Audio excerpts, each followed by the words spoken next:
Yeah, well, the thing about that balance, in all of it, whether it's parenthood or just being a spouse, I ain't gonna say you never find it. It's always evolving Mm-hmm. because Right. the balance. You said your children at 13 and what? Two. Two. Yeah. See, the Yes, balance at sir. 13 and two is gonna be different from the balance at like 17 and five. Mm-hmm. Mm-hmm. That's I've learned that too. That okay, the energy, how you thought the space you thought was gonna work. Whenever this age, you you modify it. You know what I mean? Yeah. Right. You Right. Mm-hmm. modify it just in between me and my wife and between me and the kids. I would like to think I've gotten better at this. You know what I mean? Over time, I don't know how much better, but I would like to think that you know, yeah, I've grown into all this a little bit better than I was at 25 or 30 years old. You know. Mm-hmm. It's funny. Like my mom, she would do. She was like you, Marcus. She would find ways to teach me lessons, though she never spared the rod. Oh, she knew where it was at, and she would find it. Uh, And and when I got too old for a ride, then I found out how mean of a right hook she had. So yeah.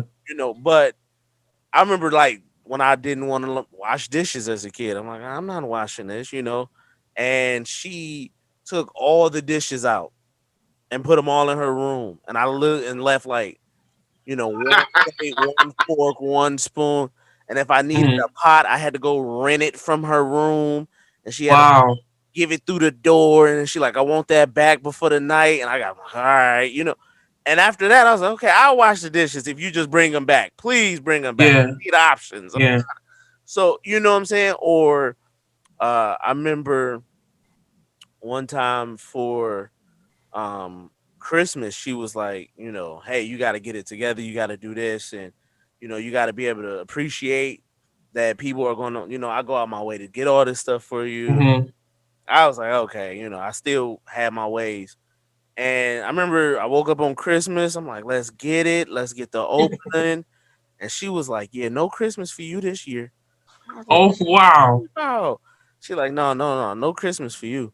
And I was like, what? She like, yeah, we had Christmas on your birthday in April. I was like, in April? And literally, she left the tree up, the lights on it, and the gifts under the tree all the way until April. And come April, I didn't have Wow. a birthday. I had Christmas. So I was confused. Hey, My whole calendar was off. I'm your like, mom wasn't no joke, man. man, you know what I'm saying? People like, happy Wow. birthday. I'm like, Merry Christmas, because it's still Christmas at my house. Wow. Even just about like being punctual, being on time. I remember she told me for my birthday one year, she said, be home at this time. It was like 2 o'clock. She was like, be home at 2. We gonna go see some movies. I'm gonna take you out to eat. I'll buy you a gift. Be home at 2. I'm like, cool. I went out early, started hanging with my friend, and I'm looking up. Oh, it's 2 o'clock. We in the middle. I think we were recording the song. We had just learned how to start recording songs, and we were super excited. Mm-hmm. So I'm like, oh, we gotta, I want to hear my voice on track. Let's keep going. So I get home about 2:30, and I'm Mm-hmm. walking down the street, and next thing you know, I see her drive by me, and I'm like, hey, mom, mom, looking, she drives, she been the corner. I'm like, what is going on? So I get in the house, I call her, mom, did you not see me? She's like, oh yeah, I saw you. I said, why you didn't stop? She said, I left the house at 2. I was waiting on you. She said, I took a little extra minute to do my hair some more. I'm gone. And she left. She was like, you wasn't at the house. The people who Wow. in the car was in the car. So next time, you wouldn't when I tell you to be on time, you'll be on time. She went Mm-hmm. she went in, she saw movies that day. She bought herself Wow. a gift. She bought herself a On gift your birthday, no on my less. birthday. She enjoyed Yeah. my birthday. And, I mean, Mm-hmm. but again, she was teaching me about being on time, being somewhere Yeah. that you have to be there, and all those things that though, I make fun of her now, and she's just like, you act like you were so traumatically just ruined. But I thank her for those things because like those were critical times when I look back and I'm like, I know the importance of time because of this or because of that and stuff Mm-hmm. like that. So I'm gonna kind of bring everything to a close, guys. But as and shift into like a more lighter topic. But before we do that, I want to talk about the times that we are in right now, Marcus, we touched on this a lot last time. Mm-hmm. So, so I start with you, Con. You have two sons, obviously black sons. A lot of things going on in our country right now. A lot of things against people of color. And they're old enough, obviously, to kind of see what's going on. They got the social media. They can see all the posts people post. They can see all the videos. Um, how do you govern that? How do you, teach them about what's going on, prepare them for what's going on? Do you give them the full scope and lay it out as it is, or are you still trying to keep some things away from them? How are you raising your sons in 2020? Well, no, one son, he just turned 22 today. Okay. And my youngest is 17. So they've all gotten, they both have gotten the same story. Like I use a lot of my personal stories, because I've just experienced, like all of us. You use your experience as a guide, and Mm-hmm. you use your experiences also as teaching moments for your kids not to make the same mistakes, or just how to navigate around certain obstacles. Mhm. And so I use a lot of personal experiences as it relate to what's going on today, because and in the odd way, we've all had, me and both my sons have had encounters with the police, not like beat up, just being pulled over when he didn't do nothing type encounters. Yeah. I was with my youngest, and he was about 13, and we got pulled over. And I know we got pulled over because they thought we stole something from the mall. It was like a big Jordan release day one year, and at Fairlane, somebody had. I heard him I heard when I was there when we went to the shoe store, because he was going to get Kyrie's, and I heard the commotion, like somebody had snatched up a bunch of pair of J's and ran out. And so Wow. the police was on the pride. I know for a fact, and the cop told me, well, no, I pulled you over because I had the tree air freshener hanging from my rear view.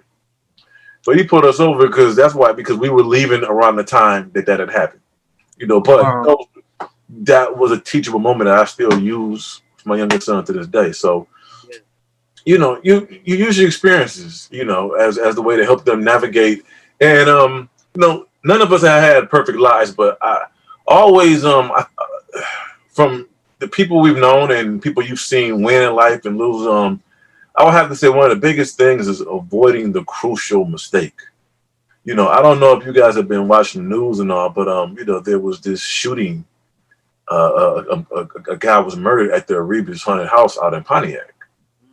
You know, Altercation. It might have been about, I think maybe the guy cut in line. Whatever it was frivolous. It was pointless. Mm-hmm.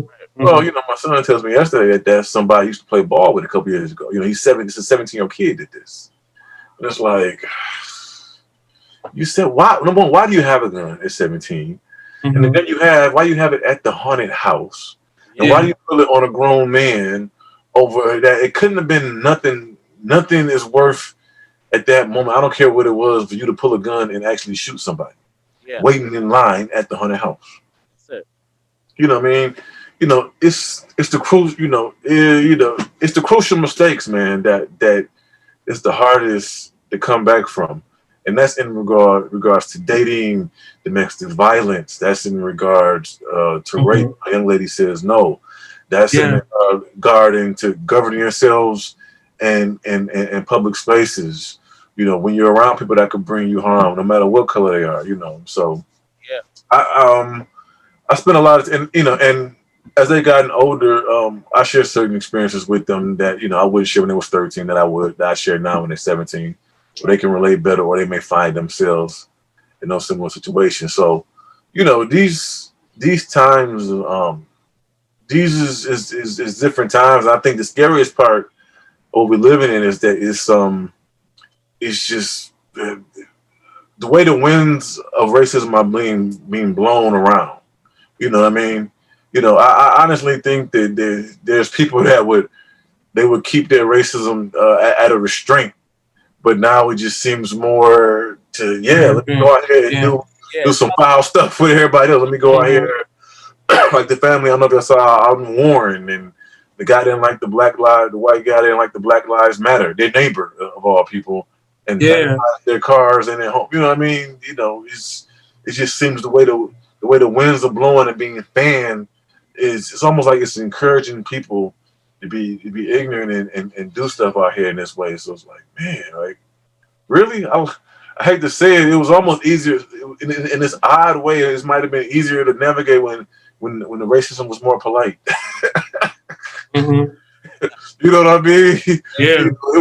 I mean, I hate to say it, but you know, at least you know, well, they're probably racist, but you know, he don't want to be ostracized for telling me or for saying the N word or for being aggressive in a racist act. But with this culture now, where it seems that they Yeah. you know, they want to celebrate it by doing it. I'm gonna take my car and drive it into a bunch of Black Lives Matter protesters. You know what I mean? Yeah.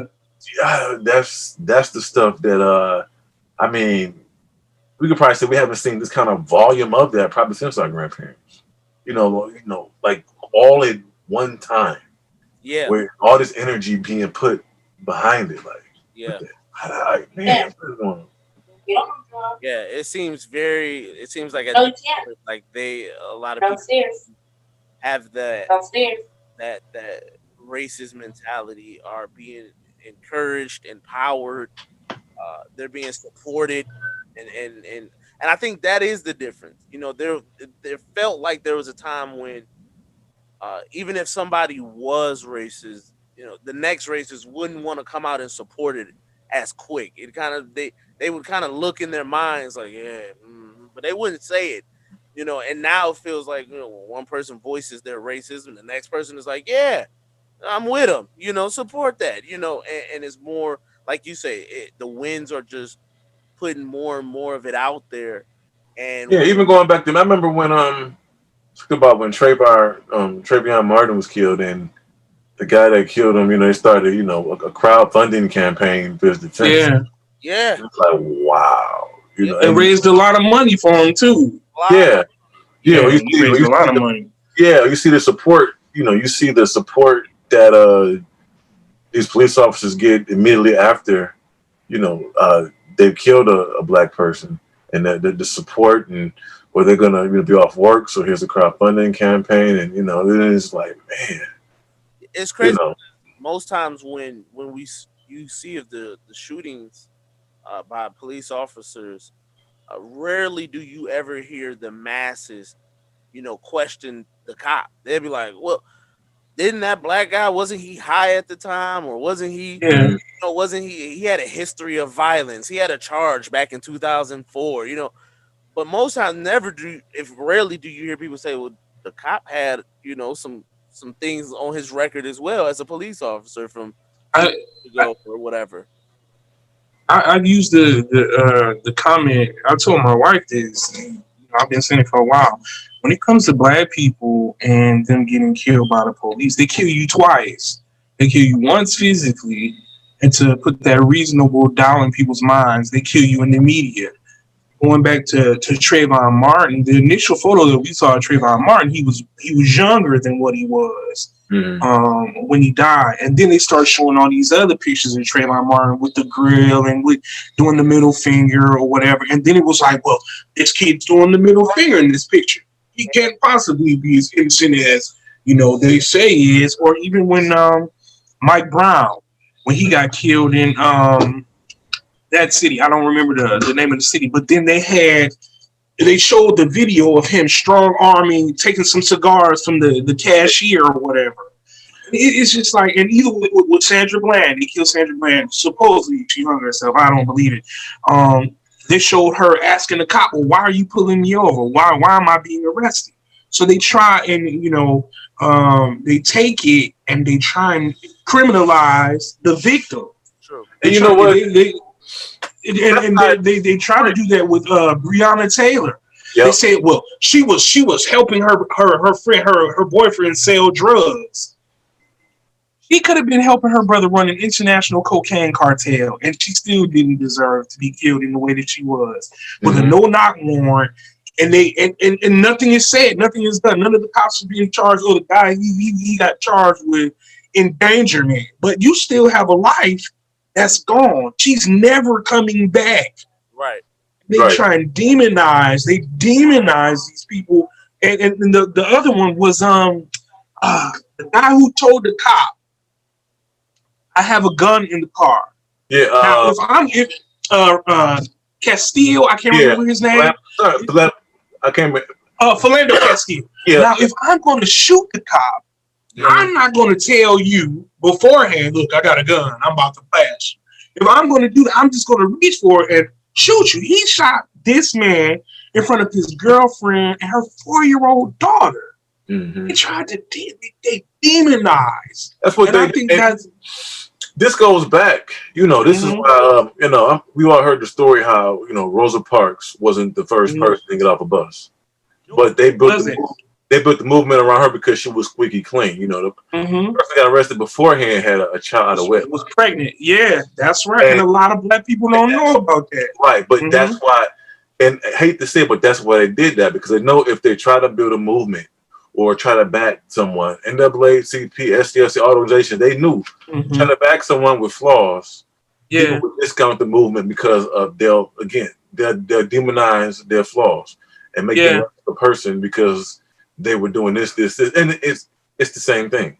It's the exact same thing. So that's what they've always done. They said they kill you twice. Yeah. So they bring out. So I saw those pictures. They started. All Trayvon was doing was IG flexing like every other teenager. Like every teenager. He was flexing on the gram. You can find like they all do. But that's what they do. They the same thing. Yeah, that's what they. So, but they take that to say, see, and like I said, no matter what he would have shown, he didn't deserve to die. He didn't deserve to die. And then also not making an excuse for violence in our communities, but when they have mass shootings, these mostly Caucasian guys go into movie theaters or hospitals or malls and just open fire and kill multiple people. Oh, he was mentally challenged. But if this criminal, he was arrested for possession of marijuana at age 11 for an ounce, and then they just ride that, and then you have certain conservatives, black conservatives like Candace Owens and Jesse Lee Peterson and all these other guys. It just drive home the narrative. Of course, we know that other lives matter besides Black lives matter. We know that, but when people say Black lives matter, they're saying it because the Black lives are being snuffed out by authority that should be there to protect them as well. And my thing is, in saying that, why does that make you so mad? Right, exactly. Why does that make you so mad? Why does Colin Kaepernick kneeling make you so mad? Why does that make you so mad? Why are you in your feelings about it? What is it about this particular action that just gets you all fired up? You know what I mean? Yeah. What? I didn't get it either. Yeah. And then they were talking about, you're taking away my constitutional freedom. You forced me to wear a mask. Excuse me. You've had freedom forever. Yeah. You've had freedom forever. It was our ancestors that still, we still trying to get the freedom. I mean, and that's one of the reasons why, people say, I got into an argument with a reverend before because I told him he was out of touch. What I mean by that is he was saying that, well, if we do X, Y, and Z, then we won't be treated this way. The whole system is systematic. It's not, and this is why I say I don't believe that Black people can be racist. I think we can be prejudiced, but I don't think you can be racist. The reason I say that is, and y'all might disagree, but the reason I say that is racism is a system. We don't have any systems in America. Racism is a system. You look at the prison system. I read this book. It just blew my mind, called The New Jim Crow. And it was talking about how for years during the war on drugs, uncles, brothers, fathers, sons were getting locked up behind these drug laws. And then we were getting arrested for marijuana or whatever. And then they took marijuana, made it legal, getting taxes off of it, making a profit off of it. While so many of our family members and friends were getting locked up from behind this same drug. I say that racism is a system because if I go in with my name being Charles Ellis or whatever Charles whatever my last name could be, and it sounds like a regular name, as opposed to me going in here and my name is Daquan something. It's a possibility that I won't get this job. We Right. don't have the generational wealth. Martin Luther King Jr. right before he died was talking about, it's on YouTube, was talking about how the white man or Caucasians were wanting black people to pull themselves up by their own bootstraps. And Mm-hmm. he was talking about how after slavery, the government was giving out subsidies to white farmers and giving them all this money. And they practiced promised us 40 acres and a mule that we never received. And he said, how can you pull yourself up by your own bootstraps when you don't have boots? How do you do that? Right. And it's something that I don't believe will really ever change. I don't think it'll ever change because the spirit of racism is so deeply embedded in America.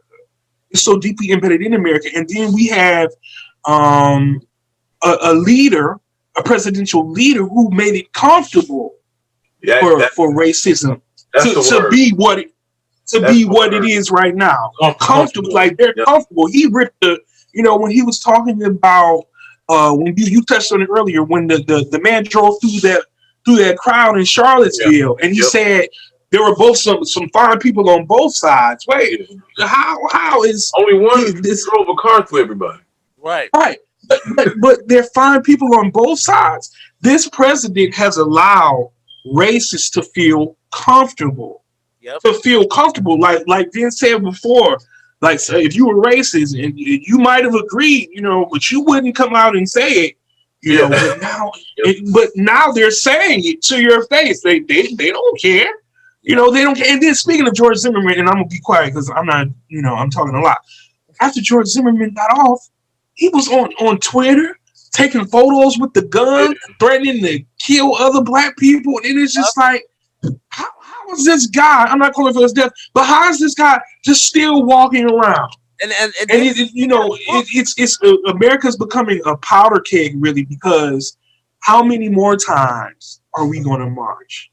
How Mm. many more times are cops or vigilantes going to get off because of insufficient evidence? Now, I just knew in the Breonna Taylor thing because I was a black guy, the attorney general. I just knew they were going to bring charges. I knew they were. And then he stood there and said, he didn't find any wrongdoing. It's a powder keg because now you have militias on both sides. I had never seen a black militia until the other day when I turned on YouTube and it was Yeah. a black militia and they were armed to the teeth. yeah. In America, man, it's like a powder keg. And Malcolm said, having a powder keg. He said that a racial explosion is worse than a normal explosion. He said, and then he was trying to tell the white man to take this powder keg out of his house so his house won't be destroyed. But it seems like that's what America is heading towards because you have a president that has polarized this entire country by his actions, by his lack of presidential behavior, Right. by his inhumanity towards immigrants with these kids in cages and treating them like they're less than human. This America, I'm actually afraid for November 3rd because you just don't know what's going to happen on that day. I agree. It can be a scary reality that you can start to paint. You know what I'm saying? And Mm-hmm. I was just watching Blue Bloods, the show on CBS last night, and this black lady was telling the he was I can't remember his role, but he's like the chief of police or whatever.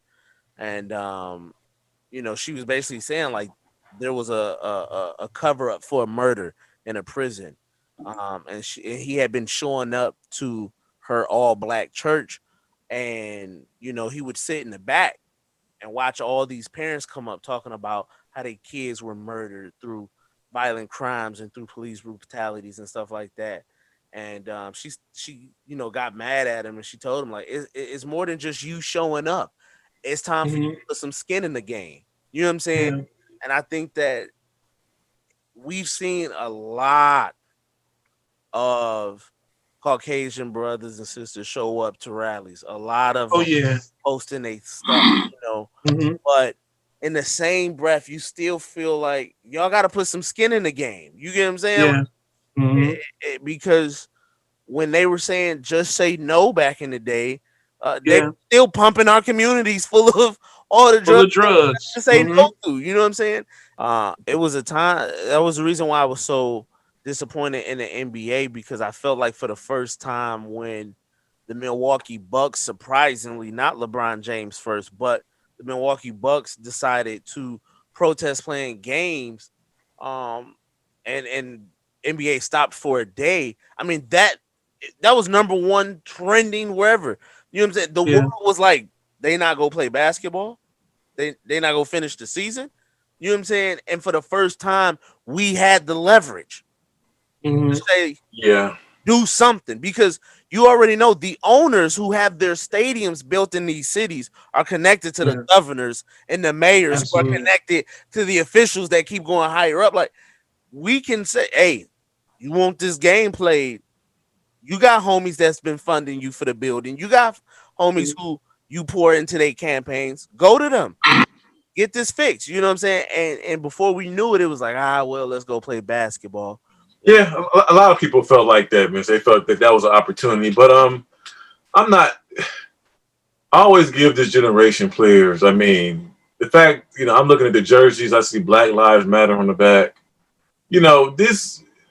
This generation of players we have, they by far the most socially and politically conscious we'd have had in the last 30, 40 years. Yeah. I don't remember nobody in the 80s, the 90s, they ran Craig Hodges out the league for showing up in his dashiki and giving George Bush a memorandum about things about treatment he wanted to see enacted amongst African Americans. Yeah. You know what I mean? They ran Chris Jackson back when he would pray during the anthem. They ran him out the league. Like, Yeah. And who was the other Muslim guy that they ran out the league because he wouldn't? Okay. Okay. I don't remember his Muslim. I didn't want to mispronounce it before Mm-hmm. he changed it. But Yeah. you know what I mean. So this generation as a collective, led by LeBron because he's the face of the league still. This is more than we've gotten in 30, 40 years. true, When you really put it, so so just put in that perspective, I'll take it. Because the last face of the league, Jordan said, "Hey, I didn't want to be that guy." Even Magic said, I didn't want to be the race guy. I didn't want to be that kind of guy." I think the beef that I You think know, that I had is, um, is that when Colin Kaepernick lost basically his entire NFL career for it. Mhm. Over. You Yeah. gotta give him that. You know what I'm saying? And Muhammad Ali did the same thing. We go back to how he did it, And I look and I say, sure, one player, Colin Kaepernick, the NFL will move on, but not an entire league. They're not gonna find 32 teams worth of players all over again in a single day. They're gonna have Yeah. they're gonna have to do something. That you kick out Colin Kaepernick and you say, fine, we'll just replace one quarterback. How do you replace 32 teams of players though? Yeah. Eventually you have to say, okay, nobody's gonna play. If you say, okay, well, fine, the people in the bubble don't want to play, Mm-hmm. we'll kick y'all out. Bring the Suns, call the Kings, call the Wizards, they'll come play for a title. Oh, they're not gonna come either? Who we gonna get to do this? You get what I'm saying? Like Right. the same thing I say that when I think about jobs. One person saying that this job is unfair and quitting, job doesn't care. Mm-hmm. If an entire line walk out, if the entire line walks out, now we got a problem. And if I can touch on it real fast, the Okay. collective is always greater than, for the most part, than the management. The players is way more players than there are owners. To bring it down, because I'm not, in the NBA, I don't even have the skills to get in the league. But to show just one when COVID struck, right? We were in the plant when COVID struck, and people were getting sick. And they were just like, oh, they might have it run the line. So it came a time on March 18th, they stopped it with nobody word. They had to let us go. And it's just, you say they got to put some skin in the game. They have to realize that at the end of the day, even though we are different in some ways, skin color and all of that, Mhm. my struggle is intimately tied to your struggle too. Because at the end of the day, we're all human beings. Right. We're all human beings. And if they'll take my freedom in my life over something, they'll take your freedom in your life over something. True It enough. don't just, I know it's been us since, 16, whatever the year was when we came over here on boats, but we're intimately tied to one another. And once, I don't know if it'll ever happen, but once people realize about, us being connected, that's when real change will happen. Because you got some players in the NFL, some players in the NBA who don't agree with Black Lives Matter. They might not say it, Very true. but they don't agree. Very true. Yeah, and That's just also what it there's is. the financial in any kind of movement because there's NFL, NBA players just barely holding on to their spot in the league. Yeah. Professional athletes live in check to check. They live in check to check with 4 or 5 baby mamas. You know what Yeah. I mean? It's a fact. It's a fact, yeah. Yeah, it's a fact. A lot of them, they just not financially in a position to be trying to risk it. You know what I mean? So they can look and say, okay, well, LeBron, Carmelo, Chris Paul, y'all already rich. Yeah. Y'all sitting on half a B. I'm Man, a I rookie. pay 10 grand a month in child support. Right. That's my fault, but I still gotta pay it. Right. Like, I support you, but I'm making sure I ain't gonna get cut for my support first. Support you quietly. Yeah. So I gotta pay. I'm just, and NFL is, those contracts not guaranteed. NFL, Not at all. NFL. You cut that. It stops. The only money you guaranteed is that money, your signing bonus, and your game check. You didn't, that. Whatever the obligation that they made for that season, they cut you. Well, it's and that's why I think that's why when I'm saying like you got to put skin in the game when you saying because if you go say I won't change and I want justice for Breonna Taylor, like what does it take to get the justice? You know what I'm saying? Yeah. And if it takes your career, are you willing to do that for your people? Who you get on a lot of people not. A lot of people not. And that's what it comes down to. That's what. But could you imagine the impact Michael Jordan could have made if he would have said something? Michael Jordan in his prime, or even Michael Jordan now. If Michael Jordan would stand with all, and he got billions of dollars to put behind, he's already secure. They can't really do nothing to him. I mean, they say we ain't making Jordans no more. But, does he really need another pair of Jordans to come out? I mean, I don't think so. If Michael Jordan was to say something, and to really open up his mouth and say something, because whether you were black, white, Asian, Hispanic, when Michael Jordan was in his prime and you was in Chicago, you was cheering for Michael Jordan. Heck, if you was in Detroit after the Pistons, the Bad Boys era was over, you were cheering for Michael Jordan. Yeah. It's certain people who have voices that can say something that can really move the needle a little bit, even if it's just a little bit. In this whole situation. But you know what though, it's one thing I've learned. Like there's a couple stories out there that resonated with me. I know you're trying to wrap it up, Vince, but there's the guy that I think his name was Charles Johnson. He used to own Ebony magazine, Ebony and Jet. Mm-hmm. Yeah, I know. He had a more progressive magazine, 60s and 70s. Advertisers had pulled their monies together and said, all right, if you don't drop this publication over here, we're going to put all our ad dollars from Ebony and from Jet. Wow. And so he dropped it. Now, the effect from that was you had Farrakhan, Hakeem Atabutu, Jesse Jackson, all the Chicago, because Ebony was Chicago-based, Ebony and Jet, it was a Chicago-based periodical. They came like, man, what's up? Why'd you stop the nigga on drive? This is something that we need.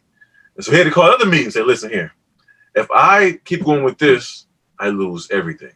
I lose Ebony. I lose my whole empire, because my biggest advertisers that make the skincare products, the hair products, that advertise hotels and travel, they've gotten together and said, we will pull all our advertising as a collective out of over here if you don't stop this publication right here.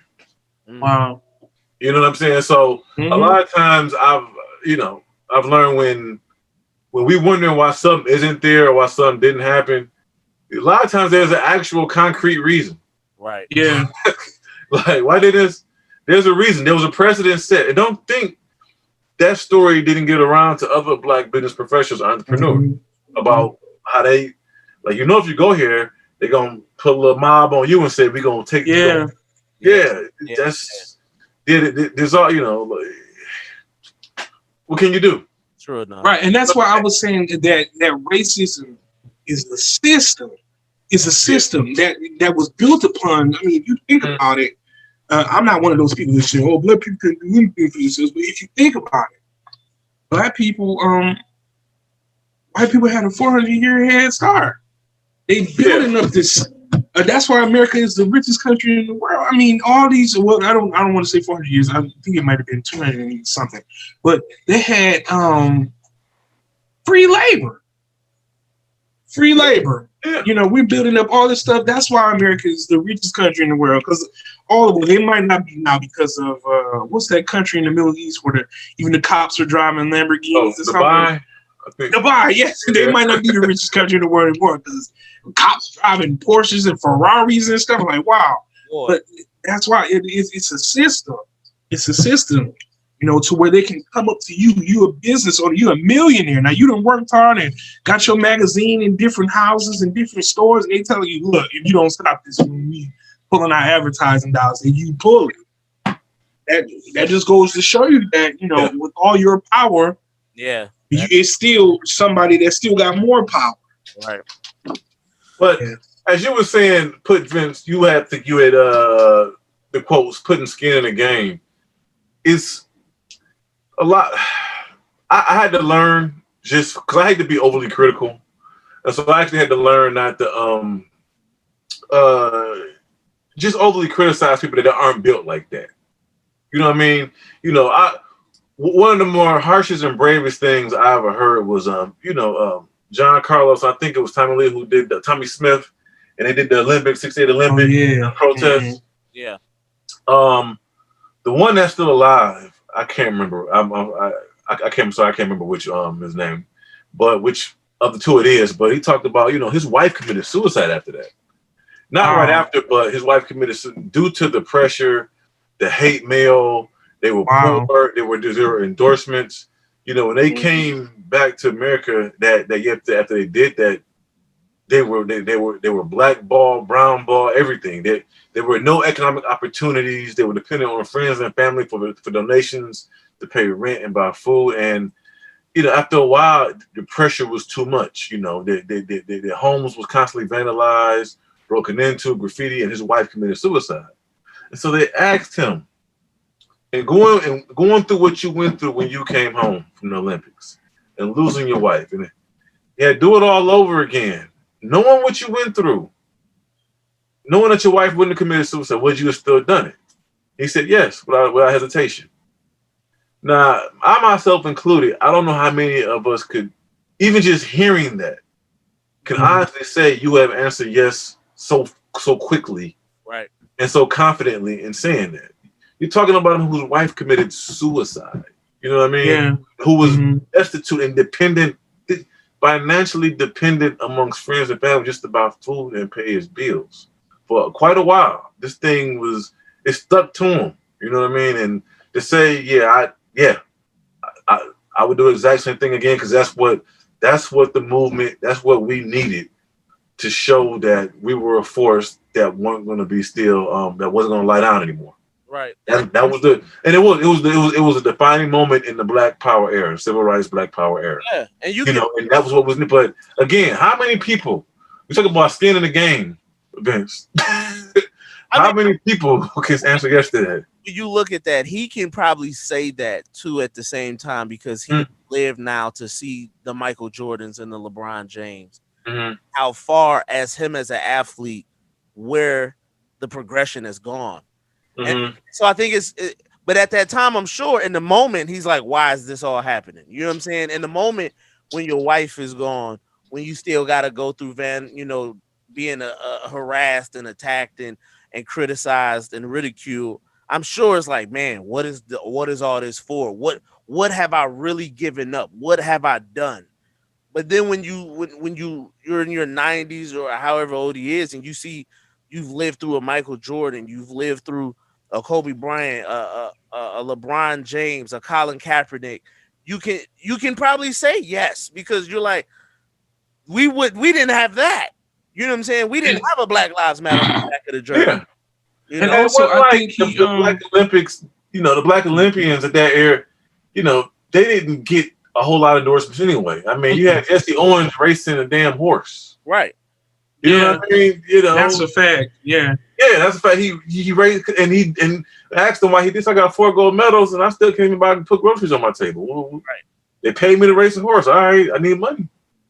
They but will then bleed. also, They will I bleed. I, I think that the guy, I forget. I know one of them's name is John Carlos. Is the one, whichever one, um, had survived. I think he was able to say yes because he came to the realization that freedom actually costs. And he's talking about skin in the game. Mhm. Um, that's the ultimate. That's the ultimate. I'm not It talking is. about his wife committing suicide. I mean, I'm talking about Pain. sacrifice. And it's good that that people were protesting, that people are protesting. These people getting. But back then, it was people getting killed for Mhm. that. Medgar Evers got Yeah. killed in front of his family. Martin Luther King got killed on that balcony. People were just getting killed. The three civil rights workers, James Chaney, Mickey Schwarmer, and the other guy, I can't remember his name, got arrested. So, I'm a big Malcolm X. I like Malcolm X. And they were talking about Malcolm, he did this interview, and then I'm gonna be quiet. He did this interview, and he said, "Do you think that black people have ever gained civil rights?" He said he doesn't believe that black people have ever gained civil rights. He said he believes that they begged for free civil rights. He said black people will never attain civil rights until they're willing to pay the price for civil rights. And he said, "Well, what is the price for freedom?" The price, he said, they won't get it until they're willing to pay the price for freedom. He said the price of freedom is death. There are going to be some people that are going to be sacrificed. As sad as it is to say, these people are some of the bravest people ever because back then you were doing it, and there was no we're taking this to the grand jury. It was just Yeah, you I did. killed you. That's it. It's over. In the case of Emmett Till, like those guys, they knew that they killed Emmett Till, and they were down there in Mississippi. Nobody cared that he got killed for whistling or staring at a white woman, whatever the story was. It was a different time. And then I believe because of those different times that we have gained the things that we did gain, but in order for us to gain more, I think that's the price that gotta be paid. Like they have to know that we're not gonna go away because you give us this little stuff. That it's always going to be. We're not going to be silent, and that's just how I feel. I just feel like that. That until Yeah, that's just how I feel. yeah. And that's the ultimate, and that's why I'm saying I think he was able to say yes because he had gained an understanding. And it could have been a thing where him and the other dude was just like, you know what, when we get up here, we gonna do the Black Power salute. It could have been as arbitrary as that. We just gonna hold up our fist to let them know, we black and we proud. I don't think he knew what was. Of course, he couldn't have known what was gonna come behind that. He couldn't have known what was gonna come behind that. No, he didn't. Yeah. Well, that's a lot of weight we done dropped into this conversation. But so to before we get out of here, just on a lighter note, guys, both of you guys are poets. I consider myself a poet dreamer. I dream of being Mhm. as great as you two. And Marcus, you'll find this interesting. Khan actually is the one who helped me develop learning how to do poetry, which Mhm. I transferred into bettering my music side. And Marcus and I, we've shared stages in poetry uh, Yeah. and whatnot. Um, what is it about? I guess poetry in general that both of you love about the art of it. What is it that you love? Kind of, you've done the slams, I've seen the videos, I've had the dreams, okay, of being up there, crowd going crazy because I didn't drop the line on them, But what is it about that moment of being there on that stage? You're behind the mic because as an artist, I think it's the same, but it could be different in the feeling. But with that poetry, telling that story, taking the crowd on that ride with you, what is that love there for that art? Uh, it's two aspects of it. From the writing side, uh, that became the goal of telling the best story using Mhm. as few words as possible. And so one of the when you really just start writing more concise and you start working on the craft and being extremely more literary, you the satisfaction of really finding the right word, thinking a lot about a word, that creates the visual, you know. And I was spoken word. I didn't honestly poetry on stage. I miss telling those same stories, but you know what? I actually I'm so far removed from it to a certain degree. I actually miss wanting to be up there. Like I miss the energy. Like I remember being at work in the bathroom reciting poems in the mirror because because at 9 o'clock open mic, I wanted to light a fire in that crowd. I wanted to get, my point across. I wanted to, Sweaty. sometimes I wanted to heal myself. You know what I mean? I wanted Mhm. to get some off my chest I needed to get off of. And the best way to do it was in a room with 100 other people that that made me feel better about life and just exhale a bit. But I Yeah. missed that. I couldn't. Man, I wake up on a Tuesday and from 8 o'clock to 8 o'clock in the morning to 8 o'clock when I get to the venue, I'm thinking about the one or two poems I'm gonna spit. And that, Mhm. actually, I really miss that feeling, because when it leaves, you can't get it back. Now you go there. Hope they don't call me, man. I ain't got up here in years. Don't call me up there. But you know what I mean. So. But again, that same passion transitioned over to writing and sitting there trying to stitch that point together like surgery. You trying to get that image and nail it. And I read a lot about my past, a lot about growing up in the West Side, a lot about my grandparents. And so I look at it as my duty to create a visual that represents their life and the life they gave me. Right. What I love about it is the storytelling. I love that part, and just being on stage. It's me and a mic. Because it's like when I get up there, I don't even the way I was trained because I used to have stage fright, terrible stage fright, Mhm. singing, acting, whatever. They would always tell me, they said, "Don't look at the crowd, look above the crowd." Mhm. And when I first joined into theater, you would be on stage and the house lights would be down, so you couldn't even see anybody. So Right. it's like I miss the part of not seeing the people, but hearing them while Mhm. you're up there and you're talking. You get the ooh, and you get the snaps, and you Okay. get you Yeah. know what I'm saying. Yeah. The goosebumps of actually it's writing something down when you in your room and just watching it come to life once you get behind that microphone. And people are just like, wow, I miss that part.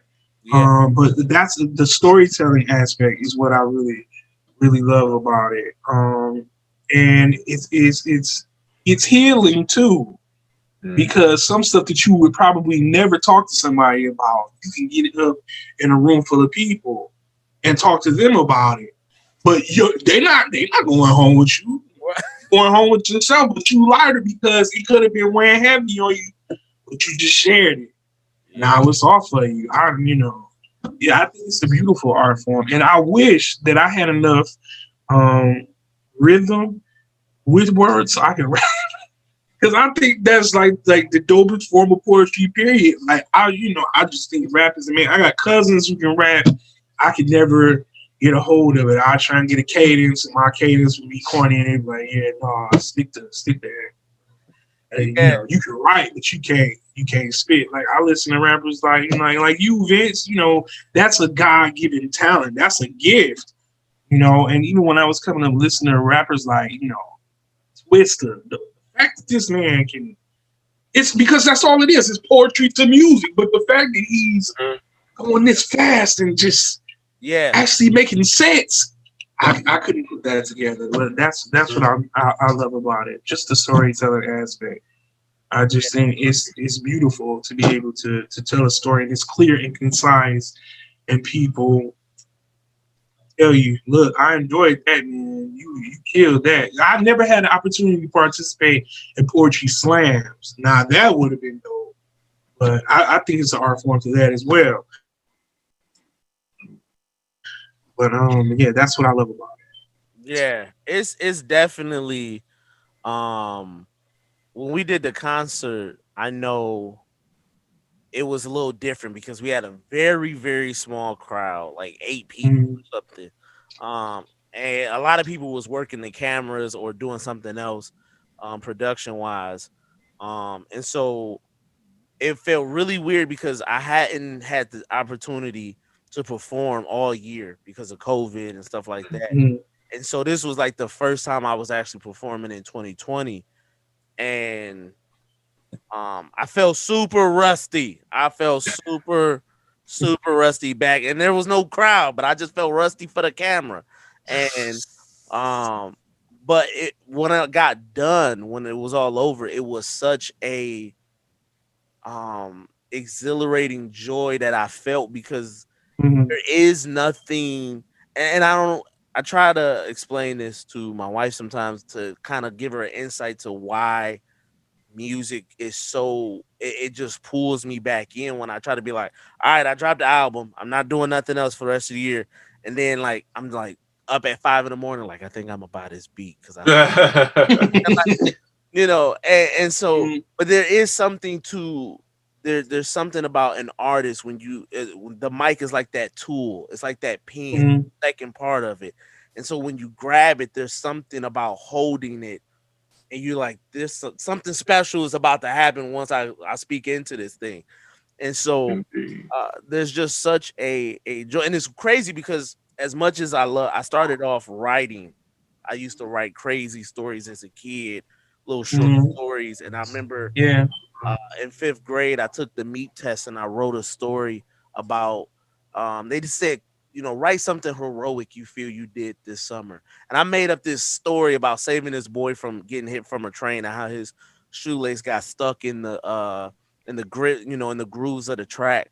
And I just wrote this crazy elaborate story. It was such a lie, but I wrote it because nothing exciting happened that summer.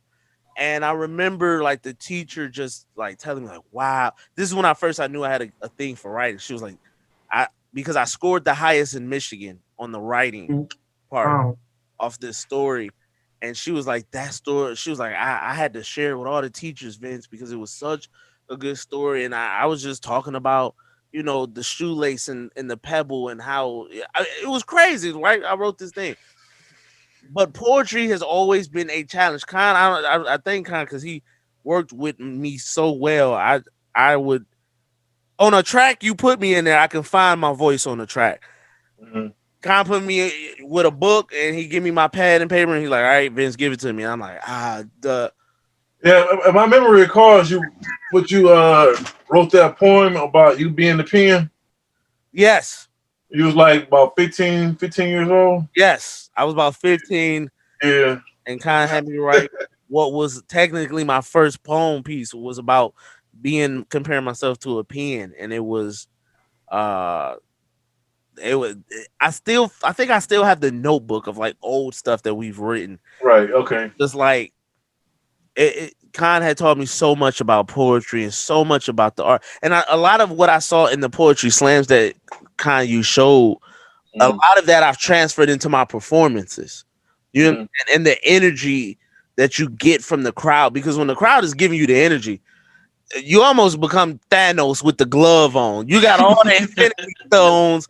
You know what I'm saying? You about to Yeah. snap the whole audience to dust. Like everybody's about to get gone. And so there's just such a energy about it that once you experience it as an artist, because one of the things that I told my wife and being vulnerable with her one time when I was writing the album that I dropped in February, because it was such a personal album. There was a lot of darkness on the album. There was Mm, a lot of just like war on that album, and then at the end there was a lot of joy. But I was telling her the hardest part about it is that I'm writing everything about me into this, and once you put it out, digitally, it's kind of like you'll see where it goes. But when I have to perform it, that's when it's go really hit me, whether or not, because if people can connect with it, if they can feel the pain that I wrote, if they can feel the pain that I'm displaying in a song, that's when I'm at my most vulnerable. You know what I'm saying? Because I've taken the heart and I've literally snatched it out, and I'm like, audience, and Yeah, they like, ah, if I catch them tweeting like this guy up here performing, I'm like, oh, that was my heart I just poured out. You know what I'm saying? Um, yeah, and so it's super dope, man, to be able to be that, to have that gift. You know what I'm saying? And I feel like artists, like you said kind of earlier, we can be misunderstood, mm, can be easily underappreciated sometimes for your gift. And you can almost feel like artists are in a class of our own. Like we understand each other, our minds, creatives, we understand each other in a way that other people just don't sometimes, who aren't as creative. But for you guys, what would you say is your most your favorite piece and your most dearest piece to yourself that you feel you've written? hold on, because mine is on my phone. Uh-oh, he got it logged down. Yeah, Con, it what about you? was. Oh, you got one, Marcus? Go ahead. No, I'm not. I'm not gonna recite it, but I do have one though. But it's intimate. It was about me and my wife. Okay. Where is it? Hold on for 1 second. It's called "What Do You Do When All the Love Changes." What do you do when Um, all the love changes? yeah. It came out of a place of like real pain. Like we were discussing last week. Um, about when my wife was like super beefing, Super beefing. super beefing. Like it's like the beef in all beefs, man. And I feel it's my best one, but it's also my most painful one. So I don't really look at it that much because now we in a good space, and I don't want to go back to the space that I was in because I was just in this poem I was letting her have it, Yeah. letting me have it too. Yeah. You understand what I'm saying? So yeah, Okay. that's mine. Con, That's never been performed. what is your most favorite or closest piece that you have? man, that is it's kind of a, you know what? It's a combination of a couple poems Okay. that there's a poem I wrote for my grandmother called Impatience, and it's one of my best memories of growing up and going to Eastern Market with them, every spring. And my grandmother, well, I guess anything about old people love consistency. You know what I mean? In my household, Mm-hmm. they're retired. Yeah. They did everything mostly on the same days, the same way. Grocery shopping was on Thursdays. We ate a lot of things like, we ate usually fish and potatoes on Thursdays. Big dinners were Sunday. You know what I mean? There was a repetitive nature that irritates you as a kid, but when you get old, you understand. You Mm-hmm. understand why I did the same thing. So my grandmother bought Impatience every season and would plant them. And as I grew up, she would have me come help her. And when you get little, that's a big deal. Have a little mini shovel, dig the hole, put a little water in it.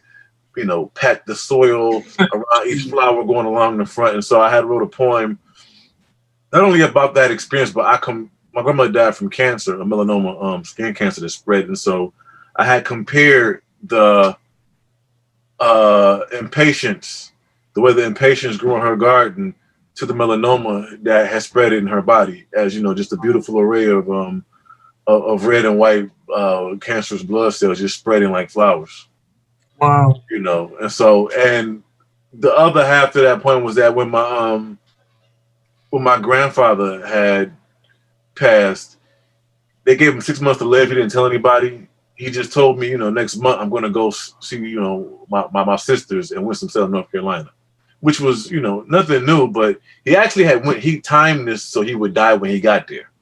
Wow. You know what I mean? Now he didn't die. He got sick, but he didn't die. But he had made up his mind he was going to go home and die. You know.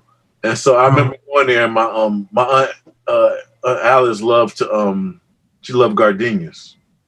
And so I just had kind of compared the gardenias to my grandfather, and I just ended the point with a line that you can repot a plant many times, but it will always find their roots back home. Wow. And so those are Wow. two, because like I said, I write about, for Vince knows, but no, my background is that I lost both my parents when I was one. My father Wow. killed my mother and killed himself. It was a murder suicide. He was battling demons, and he lost. So my mother's parents, my grandparents, took me in, and those were my parents. Yeah. You know what I mean. So, and you know, you don't appreciate certain things till you get older, and you're like, man, trying to raise, a kid who just want to listen to Easy and Dr. Dre. Mm-hmm. You know what I mean? Yes, sir. Yeah. you know, Absolutely. you know what I mean? And you're, Mm-hmm. my grandfather was born in 1919. My grandma was born in 1921. They couldn't Wow. relate to nothing. You know what I mean? Yeah. Yeah. Yeah. So I've written quite a bit there because as I've gotten older, that it means a lot more to Mm-hmm. I'm sorry. No, no, you good. You know, That is. not kind. My wife Mhm. could probably relate to you because she's raised by her grandmother. Her Oh, mother, when she was born, her mother left her in the hospital. in the hospital? Left her in the hospital after she was born. Wow. So her grandmother took her, and her grandmother, she's still having a hard time with that. Her grandmother just recently passed this year, and the way she mourned her was just like it was like my wife came out of her, because that was Yeah, all she knew, yeah, I can see that. and she didn't know her father. It was heavy. So she's still dealing with that right now. But wow, that's heavy. What you just said, I no clue, no clue. Wow. Definitely. I definitely appreciate both of you guys being able to come on the platform on the show. I was just telling a brother of mine yesterday who I was trying to get to be on the show that in today's age of social media and so much ability to access things you can view, um black men having candid conversations is rare for people to watch. Mhm. Um, you can see black politicians talking. You can see black pastors talking. But just black men generally of different ages from different backgrounds coming together and talking is kind of rare. And for young black men, young black women, for people in general to just be able to tap in and check out to see what we're doing and see us talking and having educated, open, well versed discussion, it sets a stage for us that we don't really tap into. A lot of older men to be like, that's not my thing, that's you young folks, Mhm. and some of us young folks like, I'm not too vain. You know what I'm saying? I don't want to be on camera, So it's super dope that you guys came on the show and I appreciate it. Because for black marriages, for black parents, for young black parents and young black couples, we need something to be able to direct us. You know what I'm saying? And even if it's not none of us have the perfect answers and the perfect routes to take. But when we can come together and discuss it as a unit, we give somebody some type of roadmap to put together. You know what I'm saying? And that is super dope. And I appreciate you guys joining me on this episode. In the back, as you see, Paris wasn't here to do it, so I had to do it myself and spell man to man because that's exactly what this conversation was, guys. And for those listening and those who will be watching on YouTube, I appreciate you guys for always checking out the first and only podcast. As we do this, we try to provide the platform where we talk about real life, we talk about couples, we talk about marriage, we talk about singleness, we talk about dating, we talk about raising kids, knowing what you're doing with four like Khan, or struggling to figure out what to feed them like Vince. Okay, we try to talk about it all so you don't feel like you alone. Marcus, can you let them know where they can follow you, where they can find you on social media, man? Yes, they can follow me on Facebook at Beeks, and on Instagram at Beeks_the Great. Definitely. And Con, you got the photo business, the photography, one of the coldest in the game. Every time I see a family you taking picture of, I'm like, wasn't the wasn't they like seven the last picture? And people you are like literally taking pictures of for families for like generations. Yeah, yeah, that's actually been an honor, man, to be able because I got several. Like, I've done like a wedding, the maternity session, and maybe five or six sessions over the years for the same family, man. And Wow, that's dope. it keeps me in business. And also, I've learned, man, nothing replaces good customer service. Because, I have clients that, you meet somebody 10, 15 years ago, they're the bank teller. But 15 years go by, well, now they own the bank, and now you're getting their family, family pictures, but also corporate stuff, headshots, for the whole company, or high-end banquets, just from just being a person that not only doing a good job, but being on time, just doing what you're supposed to do. Yeah, And yeah. so it's a blessing to actually to be around long enough to where you just kind of just your referrals and your base clients really kind of just keep you going. Dope, man. Well, definitely, if people are trying to get that work, because you got it, how do people follow you? They can follow. Actually, you go to my website, kahnd.com. That's a link to all the other managers of the websites I do. And I'm on Instagram, Con Centauri Davidson, or you can go to Con Centauri Photography. I got like a lot of pages. Whatever I like to do, I make a page for it. Definitely. Listen, I will tell you this: you got to get back on the YouTube. Okay, you had the videos coming about how to get the swag and the dress right. I was following. Yeah, I know. I got about 5 or 6 I've had for a year. I just haven't made time to edit and post. Okay, listen, send it to me. I need work. Okay. I need video editing work. Throw it to me. I'll hook you up. I'll be down for that. Okay, I'm trying to find some video stuff to edit. I'll be open to it, man. So definitely, man. Appreciate you guys. You guys gave me way more time than I even expected. And I appreciate it, man. For those listening, we appreciate you. Give us a 5-star shout out on Apple Podcasts or anywhere else you listen to podcasts. Make No sure doubt. And you send me the link, and I make sure I'm gonna post it to all my platforms. you know it. I'm sending it to all y'all. You already know Yeah. Marcus was on last week, and he we posted and it had, like I said, a great response, so much that I was like, bro, we got to do this again and do a back-to-back one. So Yeah, no doubt. And Con, I gotta tell you, man, I love your Biggie figurines behind you, man.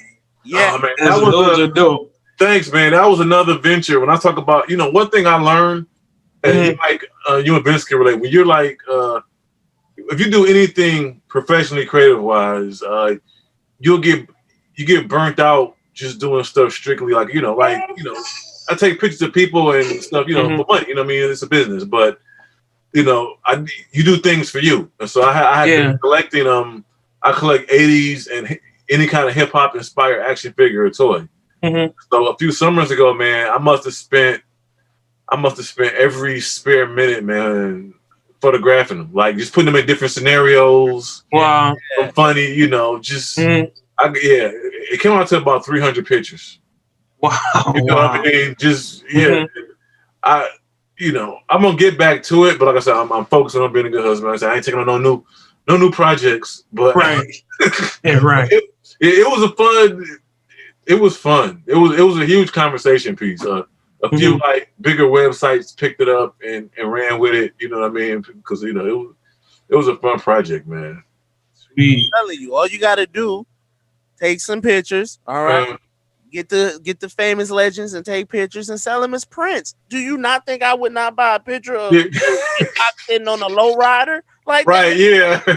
I bought one. You know what I'm I bought one for sure. Yeah. That's a whole Instagram page. What Yeah, yep. So I'd argue I probably have one of the, I don't know. I think I got one of the better collections. And I don't believe you know, there's people that collect stuff and leave it in the box and put it up.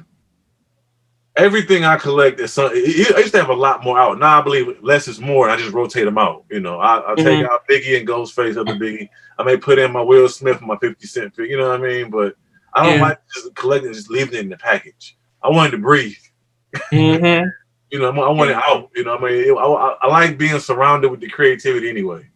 You know, I just need a price ticket on that Will Smith one. That's all I'm saying. Just give me. That's already my goat, man. I just need a. You know what I'm saying? Speaking of gold, man, I got that. I got a Kobe shirt I'm giving you, and I still got your wife's chain slip over during that photo shoot. You are the best. I'm still holding on to. I know she one day when I'm gonna bring it over. I still got it. We go do that because Marcus. I'm telling you, this man knows I love the Lakers, and he found a 5X like Kareem jersey. I was like, oh yeah, give it to me. I can't even fit that 5X. It's huge. I don't care. I want it. So, right. Wow. Well, definitely, guys. I appreciate you again. We may have to do it again if people keep hitting me up about it. But I appreciate you. Yeah, I'm willing. And I think okay.